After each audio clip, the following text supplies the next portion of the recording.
Hooligans! We back. Kind of. It's not fantasy season yet, but it is Hooligans golf tournament season. Yes, indeed, it is. And it's a special one because two of our members are moving out of New England. So we're doing it big. We are doing it big. Big golf course, big teams, not so big prizes, but big bragging rights. And so I'll send all this probably on a one pager at some point just to make it easy for y'all. But I wanted to do a quick special edition episode about this Saturday. So let's get into it. As you all know, we are playing at Red Tail, beautiful golf course in Devens, Massachusetts. It's definitely pricier, but we are splurging because who knows when we're doing another golf tournament again. First tee times will be at 10:30 a.m. Definitely get there earlier.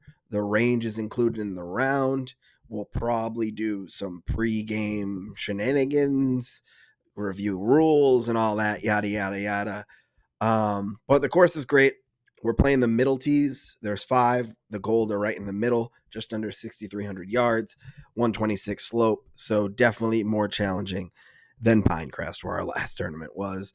Do whatever research you need to do. It's going to be a good time. Definitely a trickier course, unique holes, definitely obstacles and hazards, a lot of hazards. But we'll deal with it because we're fucking men. Format. Ryder Cup, y'all. Ryder Cup. Big teams. 6v6.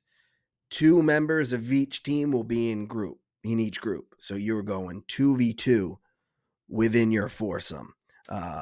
Wanted to go Ryder Cup to make it all about vibes. You know, lots of sportsmanship. You got a teammate, but within the whole 3 tee times, you got 5 other teammates. And so big bragging rights on this. On the front, you'll be playing in pairs. More about that shortly. And on the back, you're playing solo dolo. But regardless, you are always playing as your 6v6 team. And I'll break that down in a few slides. There are 16 total points available, Ryder Cup points, for each team to score. And so there are different ways you can score them. You can score them on your own. You can score them in your pair, or we can score them as a full team. And the team with the most points at the end wins. It's that easy. Now, I mentioned that on the front, you're playing in pairs, and on the back, you're by yourself. Well, on the front, there's some unique styles that we are playing in. We're breaking the front up a little differently to challenge you and your teammate to see how you play in different conditions. So on the first 3 holes, it's a straight scramble. You're playing the best shot every single time. Shoot, play best ball, shoot, play best ball, shoot, play best ball until you finish. Middle 3 holes, bramble. So we're starting to get you used to playing your own ball. Take the best drive, play your own ball from there. Lowest score of your team scores. Final 3 holes. This is going to be my favorite part. I've always wanted to do this. It's an alternative shot. So you and your teammate are taking turns. You only have 1 ball on the course per team for these 3 holes. I go, I duff it. My teammate goes, he saves me. I go, I chip on. My teammate goes, he misses the putt. I finish it. So you alternate shots, really high pressure, but a ton of fun. There's going to be some big moments, and I'm sure we're going to hear different groups screaming on the course because they're so pumped for their teammate. So that's how it's going to go. On the front, on the back, you just play your ball the whole time. Now, the scoring will be conducted on the background to see which teams are scoring points, but you just worry about your scores and putting them on the scorecards. What I'll be doing after the round is putting together the points to see which team won. And so the first type of points that we can score are the full team points. The team points, there's a couple different ways. So there's team totals. So what I'll go is I'll add up all of the different scores on each card for each team and see which team just had the best day. and you get 1 point on the front and 1 on the back. So if your team overall scores really well, you could potentially get 2 points from that. Additionally, we're going to do the same thing, but for best ball.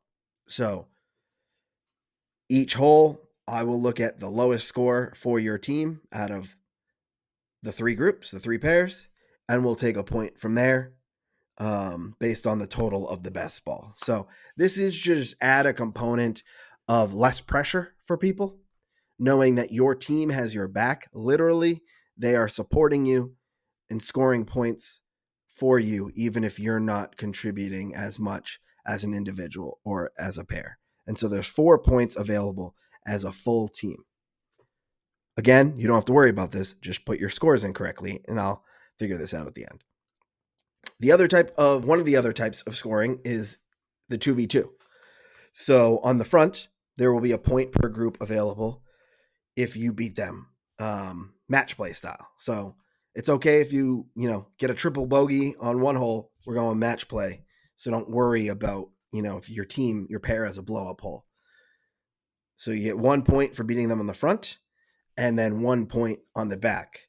Again, you're still competing as a solo, but I'll be looking at the best score of your two teammates. And so this will be a head-to-head pair points. So each group will have 1 point available at the front and 1 at the back. Again, don't worry too much about this. Just play your damn ball, keep the scores accurate, and know if you beat the group on the other side of you, that you're helping your team. And then the last scoring is solo play. We're bringing rivals into it. We did it for our fantasy league, and we're bringing it back for the golf tournament. The rival is your head-to-head competition. This will be someone who's in your group, but on the opposing team. So they'll be right there staring at you, maybe even laughing at you when you struggle to get out of a bunker. But you're playing against them. And so this will turn the pressure up a little bit. But don't worry, you got your teammate for the moral support. And the way this will work is on the back, when you're by yourself, if you outscore your rival, your team will get a point. That simple. I'm going to look at the scorecards. If Rick is going against Chris, they're not. And Rick shot a 49 on the back and Chris shot a 50, Rick's team would get a point. Very simple. So that's the solo play. That's the rivalries. And that means that there are 6 points available for each team for that, because we have 6 people per team. So again, don't worry about the scoring. All you need to do is worry about your scorecards. Each cart should have a scorecard. Each cart should be keeping track of all 4 players' scores. And each cart after each hole should verify that you have the same scores in your cards. I'll do everything at the end to make sure we're good to go and to make sure we have a winner. And if we don't have a winner, if somehow through all this there is a tie, the tiebreaker, since we can't go and do a playoff hole, will be to go to the chipping green, all 12 of us, and do a closest to the pin challenge. So I kind of hope there's a tie, because that would be pretty intense, but very unlikely that we have a tie after it all. So that's the scoring. Rules. Okay, rules. I'm not going to dive too deep into these because they really haven't changed. You should be used to them by now. I'll say on scrambles, and pause it if you want to read this. You can. Scrambles, 1 club length when choosing a shot. Come on. Don't push it. Don't go closer to the pin.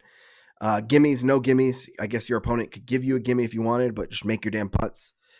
Hazards, OB, lost ball. No provisionals. Okay? Just go look for your ball. If you need to take distance, that's okay, because we're not penalizing distance. So don't re-tee, hit it. If you go to bounds, just drop by where you went out of bounds and play from there with a penalty. If you're in shit and you need to hit it out of the shit instead of taking a penalty, you think you can, by all means do it, but you're doing that at your own risk. Free relief, if you are like stuck in flood, on a cart path, on a man-made object, your ball's plunked, you're in a shitty divot when you're in the middle of the fairway. Just take free relief. This game's already hard. We're not trying to make it harder. But don't take advantage of it. And know that if you do, the other pair in your group could call you out. Max score, double par. No one's scoring like a 10 on a par 3. And then the last, our favorite, is the Chulligans and Mulligans, actually. Free breakfast ball on the first tee. But if you use your breakfast ball, you have to use your breakfast ball. No going back to your original ball. And then the Chulligans, 1 per player per 9. You chug a beer, you can do a mulligan. This is only on your tee shots. Only on your tee shots. But because this is a special tournament, we're adding one more rule. And that is the reverse Chulligan. So in addition to the 1 Chulligan you get per 9, you also get a reverse Chulligan per 9. And what a reverse Chulligan is you chug a beer and your opponent has to reshoot. So let's say Chow has a bomb drive and you're like, fuck that. We don't want him taking that. Chug a beer, he'll have to redo it. And also about the reverse Chulligans, you can do it anywhere on the course. You want to do this on the green to make them re-putt? That's your call. You only get 1 per 9. So you want to be strategic about it. Don't waste it. But reverse Chulligan, chug a beer, make your opponent reshoot, and you can do it anywhere on the course. Wanted to throw that wrinkle in. And for the Chulligan, I know there will be probably a couple people who aren't drinking. Your teammate can drink for you. So didn't want to put anyone at a disadvantage because they are deciding not to drink. So if your teammate, that could be a lot of beers for one person, but hey, that's on them. So those are the rules. Again, I'll send this after where it's recapped in like 1 page. Just don't cheat. Don't be an asshole. Watch your opponents. Make sure they're playing fair and have some fun. But I'm sure you want to know who's on your teams. And so I almost did this a couple of different ways. I wanted to make them as fair as possible. And then I added the rival component. And I was thinking, like, do we just draw teams, draw rivals? But it could get a little crazy if we did that. So I went with my gut. I built teams that I thought would be fair. And I am the commish, so fuck it. If you don't like them, that's too bad. So here are the Ryder Cup teams. Team 1, we have Silvertits, Hopkins, Commish, Andy Bobandy, Joe Viscarello, the champ, and Caveney. That is Team 1. Team 2, Jimmy T, Chris, Chow, Rick, Sean, Radler. This is your Ryder Cup team. Now, in a moment, we're going to break up into groups, and you'll know who you're playing with for the day. But this is what really matters here. I'd say we definitely need to figure out team shirts. So I'm probably going to text my team and make sure we're matching. Someone from the losing team over there, Team B, find a nice matching set. Because we got to do it right. So these are our teams. Wear matching shirts and get ready to compete. Now, the groups are as follows right here. At 10:30, we'll have Silverman and Hopkins versus Jimmy T and Chris. At 10:40, we got me and Andy versus Rick and Chow. And at 10:50, we have Jovi and Caveney versus Sean Dolan and Radler. So those are your pairs, those are your foursomes, and those are your tee times. So do whatever you need to to get ready to compete with these people and be on time. And there's one last piece of this.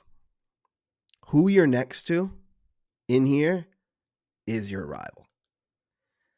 So Silverman and Jimmy T, rivals. Hopkins and Chris, rivals. Andy and Rick, rivals. Me and Chow, rivals. Joe and Sean, rivals. Caveney and Radler, rivals. There it is. So now you see who you're competing against individually, who you're competing against as a pair, and who you are competing against as a full team. It's going to get interesting. It's going to get wild. And it's going to be fun. Now, because we're paying so much money to golf, the prizes are not big. But that's okay. Because honestly, you will have bragging rights for life if you win. And then what we're going to do for the losers, just pay for your rival's cart. Venmo them. I want to say it was like $12.95 for the cart is what I think it said online. It's not as much as some courses because they're already getting you a lot everywhere else. But so prizes aren't big. Just pay your rival for their cart, and that's it. And then the rest of us just the brag, talk shit, and do whatever else you want. So that is the Ryder Cup. This is the Ryder Cup special edition episode of the Hooligans League podcast. Get ready. We're playing in 6 days. It's going to be fun. We'll figure out what we're going to do afterwards. I joking around said we were going to Rattlers, but I don't know. We'll figure it out. I'm not taking on that responsibility. I'm just getting ready to fucking golf. Okay? And I'm here to win this time. Here to fucking win. All right, so that's it for this episode. Put questions in the chat if you have questions or if you feel like I missed something, and we'll go from there. All right? Peace.